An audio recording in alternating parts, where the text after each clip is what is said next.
할렐루야.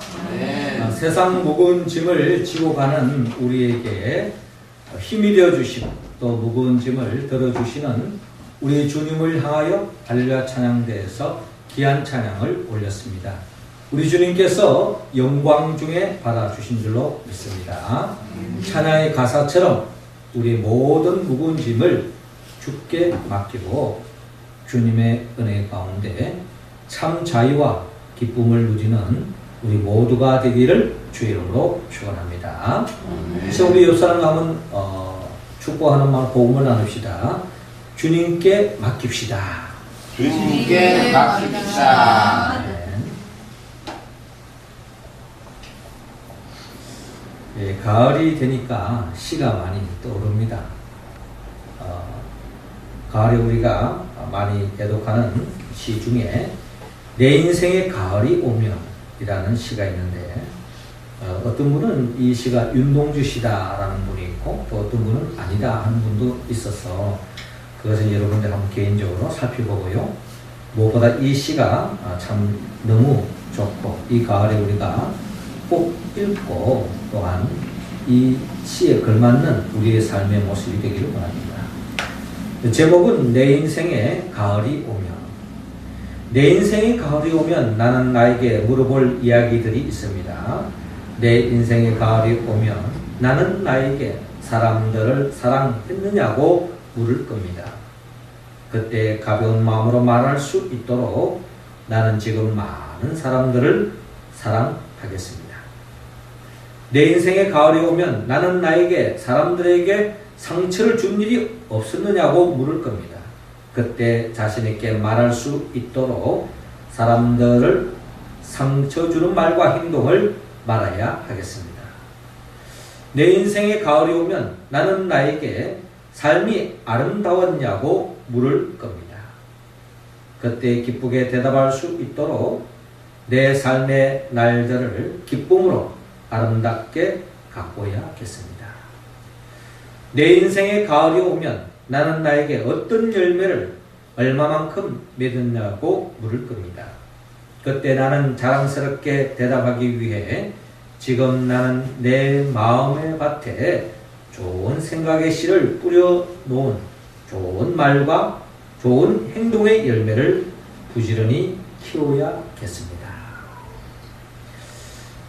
특별히 내 인생의 가을이 오면 나는 나에게 삶이 아름다웠냐고 물을 겁니다. 그때 기쁘게 대답할 수 있도록 내 삶의 날들을 기쁨으로 아름답게 가꿔야겠습니다. 이런 기도와 같은 그런 시 내용을 보면서 우리의 삶 또한 하나님 보시기에 아름다운 삶으로 우리 인생의 가을을 맞이했으면 좋겠다 하는 소망을 품어봅니다. 저는 지난 주간에 낙상 공원을 걸었습니다. 요즘 서울이 가을에 절정으로 단풍이 점점 더 아름답게 물들어가는 모습을 바라볼 수 있습니다. 이 가을 하늘 아래 이 아름답게 물들어가는 단풍을 바라보면서 우리 자신 또한 하나님 앞에서 아름다운 모습으로 변화되었으면 하는 소망을 우리 모두는 품습니다. 개인적인 생각만이 아닙니다. 우리 가정의 모습도 또 특별히 우리 사회, 우리 민족 또한 하나님 보시기에 아름다운 모습, 우리 교회 또한 하나님 보시기에 부끄럽지 않는 아름다운 모습으로 썼으면 좋겠다 하는 소망을 품고 기도해 봅니다. 그러나 우리 주변을 요즘 우리가 이 시국 속에 살아가는 우리의 삶을 돌아보면은 정말 하나님 앞에서 역사 앞에서 우리가 정말 바로 서 있는가 라고 생각해 볼 때에 바로 서는 것은커녕 참 두렵고 떨리는 마음으로 오늘 우리는 이 시대를 살아가고 있습니다. 그런 속에서 정말 우리에게 진정한 구원자는 누구인가 라고 생각해 볼 때에 오늘 누가복음 19장 10절에 인자가 온 것은 잃어버린 자를 찾아 구원하려 함이니라 라고 말씀하고 있습니다. 그렇습니다. 우리가 스스로 아름다워질 수 있다고 우리는 꿈꾸고 그렇게 힘쓰고 있습니다. 우리 스스로 힘을 모으면은 정말 위대한 민족이 될 수 있을 거라고 우리는 꿈꿉니다. 아름다운 교회를 세울 수 있을 거라고 우리는 생각도 해봅니다. 그러나 결국 우리를 구원할 수 있는 분은 오직 예수 그리스도 한 분밖에 없다는 것을 오늘 성경 본문을 통하여 우리는 고백하지 않을 수 없습니다. 인자가 온 것은 잃어버린 자를 찾아 구원하려 함이니라. 하나님으로부터 죄를 짓고 살아갈 수밖에 없는, 또한 부패할 수밖에 없는, 또 추한 모습으로 떨어질 수밖에 없는 우리를 구원할 수 있는 분은 오직 예수 그리스도밖에 없습니다. 오늘 성경의 본문은 참으로 모든 사람들로부터 손가락질 받았던, 함께하고 싶지 않았던 한 인생 삭개오가 주님을 만남을 통하여 아름다운 인생으로 변화되어지는 이야기를 오늘 성경은 우리에게 들려주고 있습니다. 오늘 성경의 본문을 통하여 우리가 어떻게 하면 우리 자신뿐만 아니라 이 나라와 민족이 하나님 앞에 아름다운 모습으로 설 수 있는가 하는 것을 오늘 성경은 우리에게 가르쳐주고 있습니다. 하나님은 먼저 오늘 본문 4절을 통하여 말씀하고 있습니다. 4절 말씀 우리 같이 한번 읽어봅시다. 시작. 앞으로 달려가서 보기 위하여 돌 무화과 나무에 올라가니 이는 예수께서 그리로 지나가시게 됨이로라. 아멘. 자, 오늘 본문은 1절 이하를 보면 이렇게 시작하고 있습니다. 예수께서 여리고로 들어가 지나가시더라 라고 기록되어 있습니다. 지금 예수님의 지금 가는 여정의 목적은 예루살렘입니다. 예루살렘의 모든 인생들을 죄로 말미암아 정말 어려움에 처했고, 죄로 말미암아 마귀의 종로를 사고 있고, 죄로 말미암아 불행할 수밖에 없는 이 역사의 소용돌이에서 벗어날 수 없는 인류를 구원하기 위해서 우리 모든 죄를 짊어지기 위해서 예루살렘을 향하여 나아가는 그 길목에 여리고라는 지방을 지나가게 되었습니다. 그런데 이 여리고에는 오늘 본문 2절에 삭개오가 살고 있었습니다. 삭개오라 이름하는 자가 있으니 세리장이요 또한 부자라라고 기록되어 있습니다. 이 삭개오는 그가 직분이 세리장이었습니다. 사회적인 세리장이었다. 그리고 또한 부자였다. 이 말에 우리가 조금 생각해 봐야 할 내용입니다. 이 당시 세리장은 참으로 한마디로 말해서 그 당시 많은 이스라엘 사람들로부터 손가락질을 당했던, 앞에서는 어쩔 수 없었지만 뒤에서는 뒷담화 칠 수밖에 없는 그런 위치가 세리장이었습니다. 세리장으로서 이 삭개오가 세리도 아닌 세리장이 됐다고 하는 것은 그만큼 세금을 거두는데 앞장섰고 많은 세금을 거두고 로마 제국에 바쳤기 때문에 세리장이 될 수 있었던 거예요. 그리고 그가 또한 부자가 됐다고 하는 것은 어떻게 부자가 될 수 있습니까? 그 당시에 어떻게 보면 세리장도 공무원이라고 볼 수 있는데 이 공무원이 어떻게 부자가 될 수 있어요? 그만큼 더 많은 세금을, 권력을 등지고 세금을 거뒀다는 것입니다.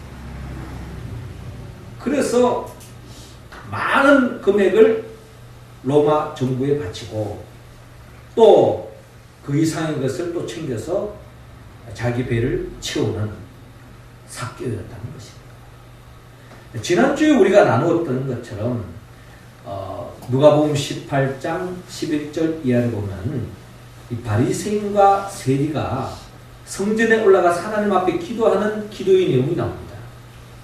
주님의 비유의 말씀이었죠. 그때 이 바리새인이 이 세리와 올라가면서 하나님 앞에 기도하는데, 이거는 하나님 앞에 기도라기보다는 마치 세리가 들으라고 하는 이야기인 것 같습니다. 바리새인이 뭐라고 기도하고 있습니까? 하나님이여, 나는 다른 사람들 곧 토색, 불이 간음하는 자들과 같지 아니하고 이 세리와도 같지 아니함을 감사하나이다. 지금 이 바리새인은 자기 의에 가득 찼었고 자칭 하나님 앞에 자기가 의로운 자라고 생각하는 사람으로서 자기는 토색, 불의, 간음하는 자들과 같이 한다는 겁니다.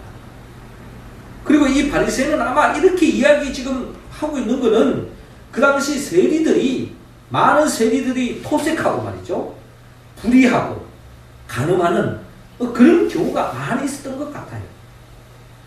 그래서 이런 세리와 같이 아니함을 감사하다고 이야기하고 있습니다. 그러니 이 세리가 토색하고 불의하고 간음하고 자기의 권력의 힘을 이용해가지고 자기 사리 사욕을 챙기고 있는 그런 세리의 모습을 아마 바리새인은 간접적으로 고발하고 있는 것 같습니다. 그리고 또 바리새인은 자기를 또 자랑하고 있어요. 나는 일에 2번씩 금식하고 또 소득의 11조를 드리나이다 라고 이야기하고 있어요. 아마 이 바리새인은 그 누구보다 아마 이 금식을 이렇게 중시했던 것 같습니다. 아마도 금욕적인 삶을 살았다는 거죠. 그러면서 소득의 10분의 1을 드렸습니다. 하나님의 것을 인정하고 하나님의 것을 구별하여 드렸다는 겁니다.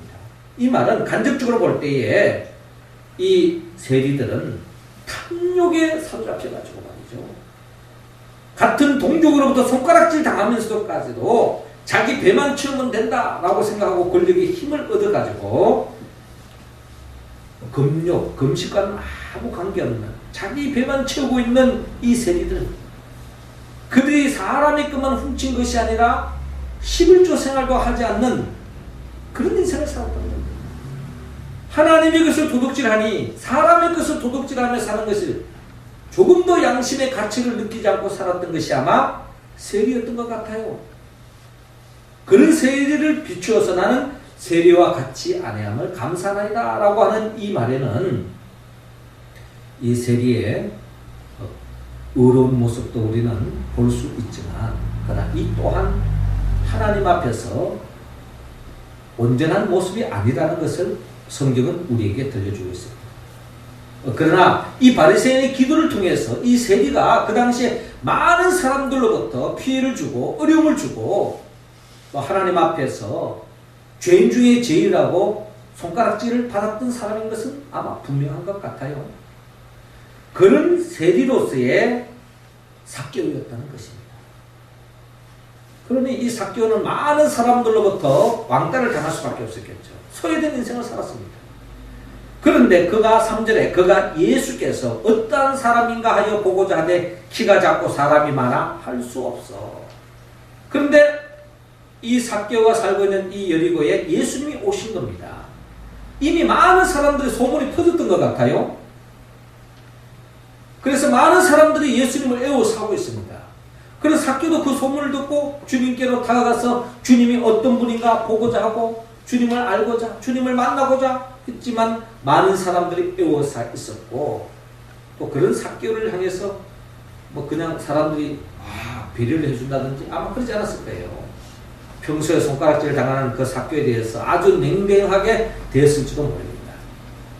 그러면서 결국에는 이 삭개오는 또 마치 키가 아주 작습니다. 그러다 보니 그냥 예수님을 그냥 볼 수 없는 거예요. 그럼에도 불구하고 삭개오는 4절에 앞으로 달려가서 보기 위하여 돌무화과 나무에 올라가니 이는 예수께서 그리로 지나가시게 되미로라 라고 기록되어 있습니다. 그럼에도 불구하고 이런 장애물이 있지만, 걸림돌이 있지만 이 삭개오는 돌무화과 나무 위에 올라갔습니다. 아마 예수님 가는 길목을 보면서 저쯤 가겠다 싶어서 빨리 삭개오가 달려갔을 거예요. 그래서 이쯤 뒤로 오겠다 싶어서 돌무화과 나무에 올라가서 예수님이 오도록 기다리고 있는 삭개오의 모습, 주님을 만나고자 힘쓰는 삭개오의 모습을 우리는 바라볼 수 있습니다.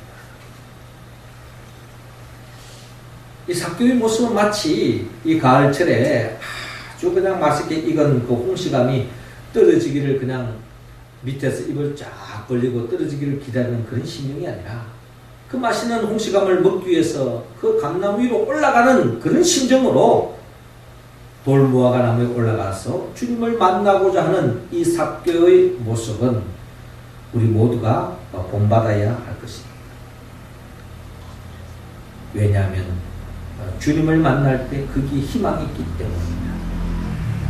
우리가 잘 아는 요한복음 4장에 보면 수가성 사마리아 여인이 사람의 기대를 걸고 인생을 살았지만 사람을 통하여 실망의 실망을 거듭했습니다. 이 사람과 살아보면 뭔가 좋아질 것 같았는데 살아보니 또 역시나예요. 이 사람에게 정권을 맡기면 뭐 좋아질까 싶었는데 또 역시나야. 또 정권을 바꿔보면 또 역시나 하는 그런 시대 속에서 우리가 살아가고 있는 것처럼 이 여인 또한 사람의 기대를 걸었지만 사람 또한 기대 이상으로 실망을 주는 것이 사람이었다는 겁니다. 그러나 예수님을 만남을 통해서 이 수가성 사마리아 여인은 참된 행복을 찾게 되었습니다. 예수님을 만나 뿐만 아니라 요한복음 8장에 보면은 현장에서 가늠하다가 붙잡혀 율법의 이름으로 돌에 맞아 죽을 수밖에 없는 여인을 만날 수 있는데 모든 사람들이 율법의 이름으로 어찌 그럴 수가 있느냐 하면서 돌을 던지고 이 여인을 향하여 돌을 던지려고 할 때에 예수님께서 이 중에 죄 없는 자 먼저 돌을 던지라 라고 말했을 때에 나 양심의 가책을 느낀 나머지 돌을 내려놓고 다 제갈 길로 갑니다. 그때 예수님 뭐라고 말씀하셨습니다. 나도 너를 정죄하지 아니하노니 다시는 죄를 짓지 마라 라고 하면서 새로운 삶의 기회를 안겨주시는 우리 주님을 만날 수 있습니다.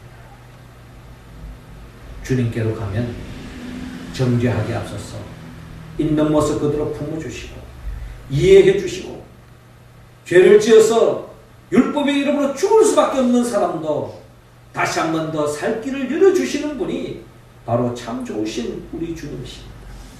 그 주님을 만날 때에 우리는 살 길이 있다는 것입니다. 우리가 주님을 만날 수 있는 길은 우리 믿는 자들은 성경을 읽고 기도하는 가운데 주님과 만나고 교제하고 그런 은혜를 입을 수 있지만 아직도 주님을 알지 못하는 자들은 그들이 주님을 만날 수 있는 길은 주님의 몸된 교회로 인도하는 것입니다. 교회에 나와서 예배를 통하여 말씀을 통하여 기도를 통하여서 주님을 만날 수 있는 가능성이 높아지기 때문에 우리가 아직도 예수를 알지 못하고 믿지 못한 채 잘못된 인생을 살아가는 사람이 있다면 그들을 주께로 인도하는, 그래서 주님을 만나게 하는 데에 힘쓰는 우리의 모습이 되어야 될 줄로 믿습니다. 그렇습니다. 누구든지 아름다운 모습으로 설 수 있는 길은 주님을 만나야 합니다. 주님을 만날 때 우리는 어떠한 인생도 아름다운 모습으로 세워줄 수 있습니다. 이어서 두 번째로 우리가 하나님 앞에 아름다운 모습으로 서기 위해서는 오늘 본문 6절을 통하여 하나님께서 말씀하고 있습니다. 6절 말씀 우리 할렐루야 찬양대원들이 읽어주시기 바랍니다. 시작. 이 내려와 두려워하며 영접하거늘. 아멘. 자, 오늘 본문 5절에 예수께서 그곳에 이르사 쳐다보시고 이르시되 삭개오야 속히 내려오라 내가 오늘 내 집에 유하여야 하겠다 하시니 라고 기록되어 있는데 마침 예수님께서 삭개오가 예상했던 기대하는 대로 그대로 이루어졌습니다. 아닌 게 아니라 예수님이 돌감람나무 위에 있는 그 삭개오를 보게 됐던 거예요. 그리고 그 삭개오를 향해서 예수님께서 삭개오야 속히 내려오라 내가 오늘 내 집에 유하여야 하겠다 라고 주님께서 말씀하고 계십니다. 아마 이미 예수님은 이 삭개오에 대한 소문을 이미 알았던 것 같아요. 이름도 알고 있습니다. 삭개오야 내려오라 내가 오늘 내 집에 유하여야 하겠다. 내가 오늘 너와 함께 하겠다. 이때 6절에 급히 내려와 즐거워하며 영접하더라. 아마 삭개오는 더 없는 기쁜 마음으로 자기가 바라던 마음대로 주님이 내려오라 함께 유하여야겠다 하니 너무나도 기쁜 나머지 내려와서 주님을 영접하고 있는 삭개오를 바라볼 수 있습니다. 주님을 영접하는 삭개오.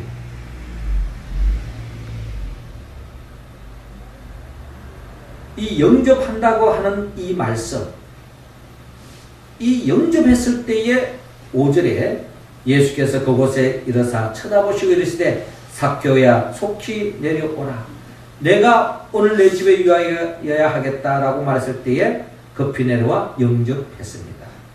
그런데 이 영접이라고 하는 말의 의미를 볼 때에 이 영접이라는 말이 요한복음 1장 12절에 참으로 중요한 의미로 사용되고 있습니다.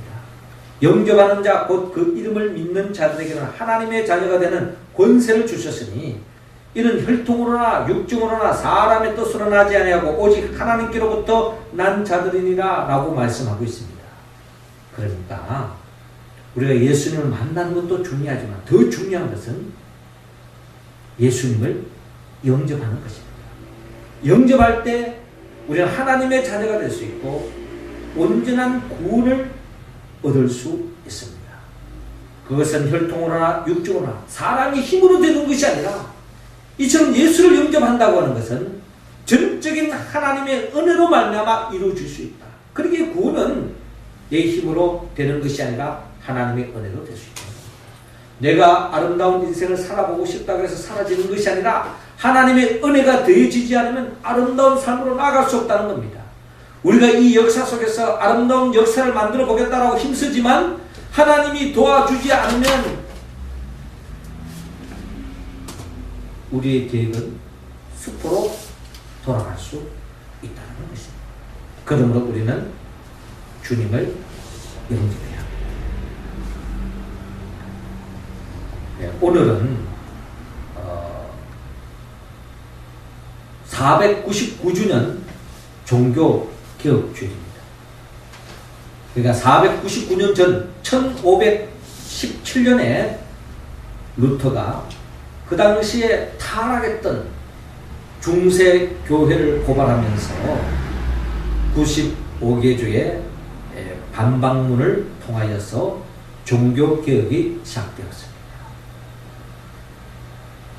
독일에는 루터를 중심으로 해서, 스위스에는 칼빈을 중심으로 해서 종교개혁의 역사가 일어납니다. 이렇게 종교개혁을 할 수밖에 없었던 것은 그 당시 교회가 타락했다는 것입니다.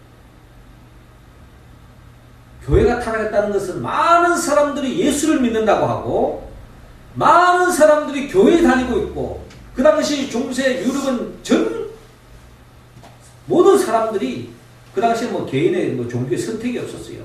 국왕이 그냥 우리는 기독교를 믿는다 그러면 다 기독교예요. 그러니까 유럽 전체가 하나님을 믿는 시대였습니다.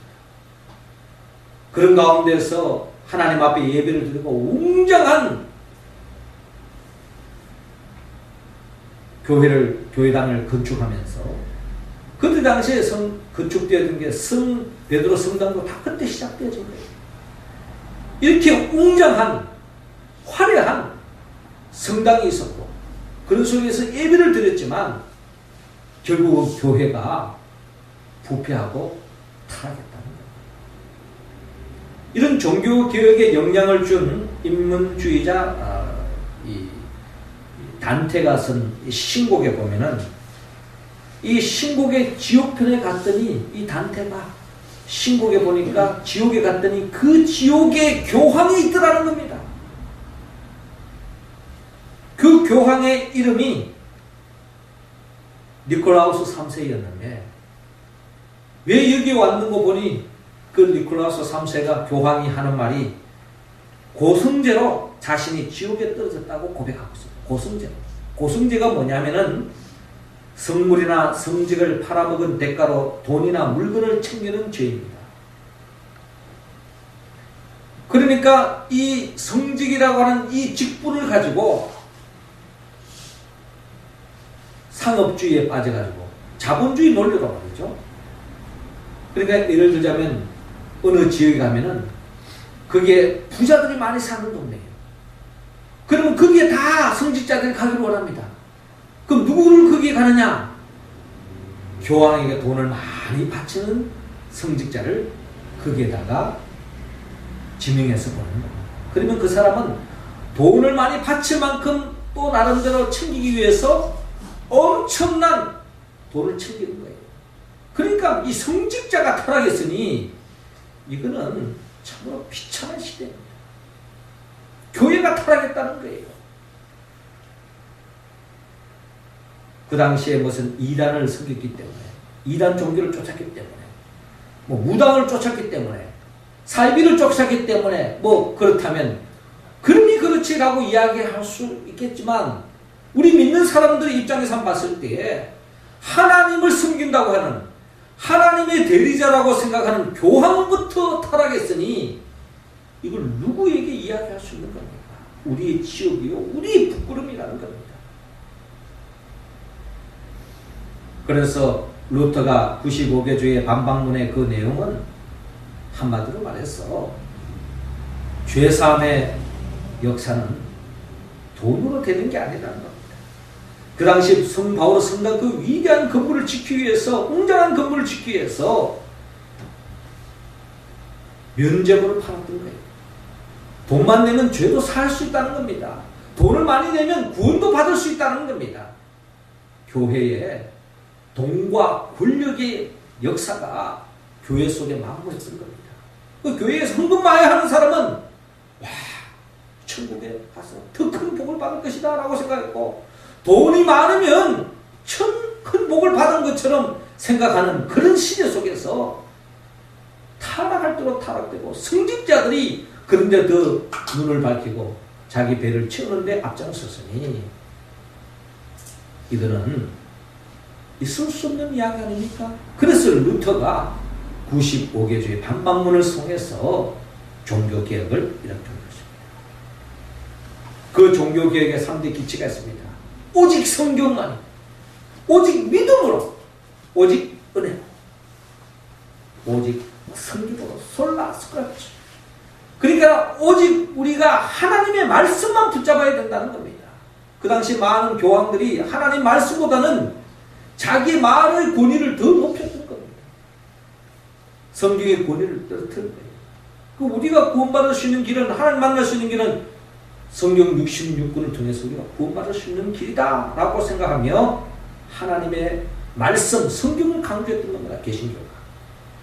오직 믿음, 솔라 피데, 오직 우리가 구원받는 것은 돈으로 되는 것이 아니라, 그 누구를 통해서 되는 것이 아니라 예수 그리스도를 믿음으로 구원받을 수 있다 라고 하는 성경의 말씀을 그대로 들려주고 있는 거예요.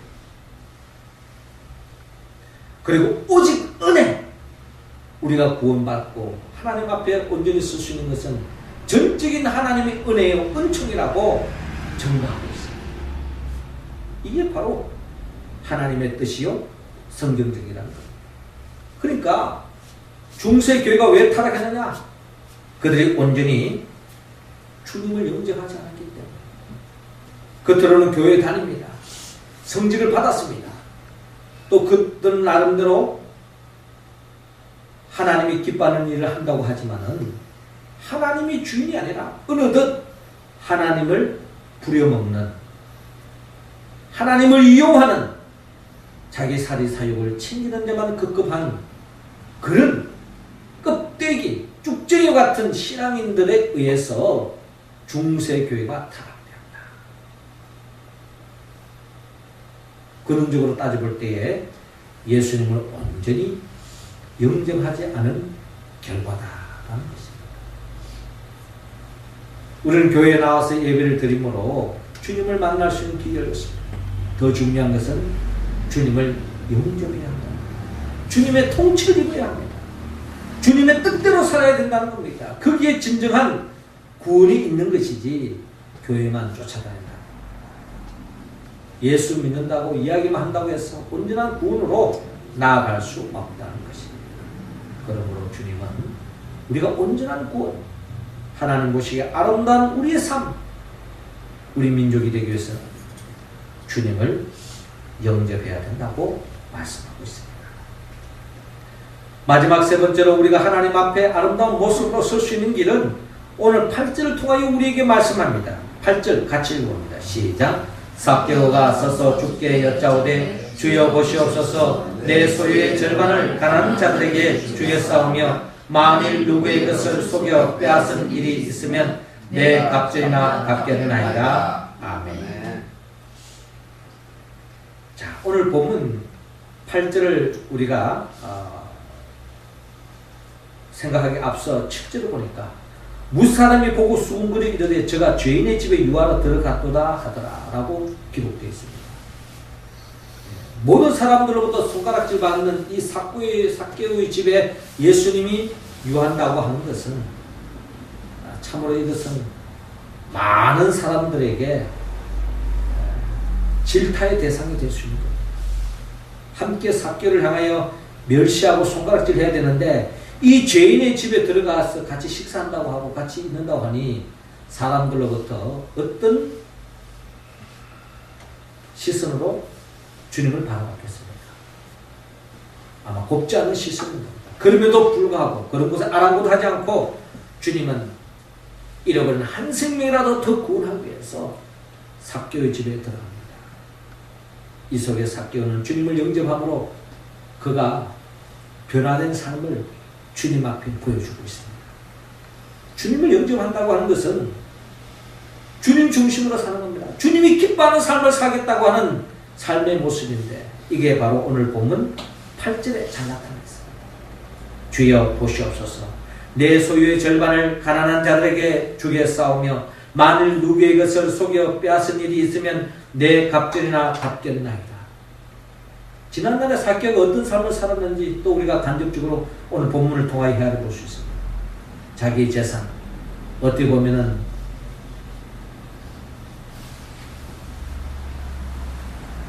토색, 불의, 간음을 통해서 하나님의 것을 도둑질해서 자기 불을 채워왔다고 해도 과언이 아닌 거예요. 그래서 이제 그가 주님을 영접하고 주님이 기뻐하는 삶을 살겠다고 회개하는 마음으로 주여 보시옵소서. 내 소유의 절반을 가난한 자들에게 주겠사오며 만일 누의 것을 속여 빼앗은 일이 있으면 내 갑절이나 갚겠나이다 라고 고백하고 있는 삭개오의 모습을 바라볼 수 있습니다. 주님은 이러한 삭개오, 회개하는 이 삭개오를 보시고 하나님이 기뻐하는 삶을 살겠다고 다짐하며 그렇게 삶으로 나아가는 이 삭개오를 바라보면서 9절에 예수께서 이르시되 오늘 구원이 이 집에 이르렀으니 이 사람도 아브라함의 자손이미로다. 인자가 온 것은 잃어버린 자를 찾아 구원하려 함이니라 라고 말씀합니다.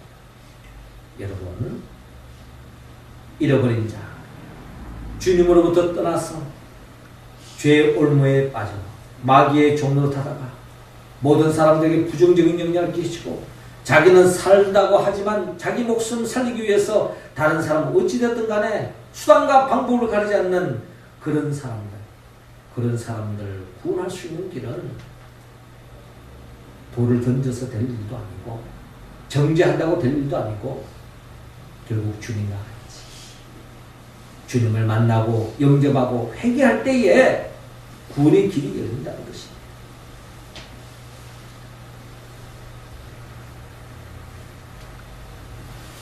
그렇습니다. 주님 앞에 회개하는 자만이 역사 앞에 바로 설 수 있습니다. 우리는 우리 자신의 들보를 보기보다는 남의 티를 보고 비판하는 것이 우리의 모습일 때가 있습니다. 그것은 하나님이 기뻐하는 삶의 모습이 아니라 우리는 우리 자신의 죄를 민감하게 봐야 합니다. 특별히 우리가 살면서 우리 주위에 정말 왜 저러냐, 이럴 수 있느냐라고 생각하는 사람이 우리 주위에 등장한다면 그 사람이 우리 가족일 수 있고 우리 친구일 수 있고 우리 직장에서 우리 마을에서 아니 이 사회 속에서 그런 사람이 보일 때마다 나는 어떠한 모습으로 쓰이는 것을 먼저 볼 줄 아는 삶이야말로 하나님이 기뻐하는 삶의 모습입니다.